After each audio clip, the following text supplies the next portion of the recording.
நீங்க 1000 rupees ஸ்டாக்ஸ்ல invest பண்றீங்க.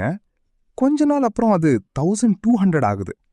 இந்த எக்ஸ்ட்ரா 200 என்ன தெரியுமா? அதுதான் ரிட்டர்ன். இன்வெஸ்ட் பண்ண அப்புறம் நீங்க ஏர்ன் பண்ற ப்ராஃபிட் தான் ரிட்டர்ன். சிம்பிளா சொல்லணும்னா ரிட்டர்ன்னா உங்க இன்வெஸ்ட்மெண்ட்னால வந்த கெயின். எக்ஸாம்பிளுக்கு நீங்க 1000 ரூபீஸ் இன்வெஸ்ட் பண்ணா அது 1200 ஆனா 200 ரூபீஸ் உங்க ரிட்டர்ன். ஆனா ப்ரொஃபஷனல்ஸ் எப்படி பார்ப்பாங்க தெரியுமா? அமௌண்டா இல்ல, பெர்சன்டேஜா தான் பார்ப்பாங்க. 1000 ரூபீஸ் 1200னா 20% ரிட்டர்ன்.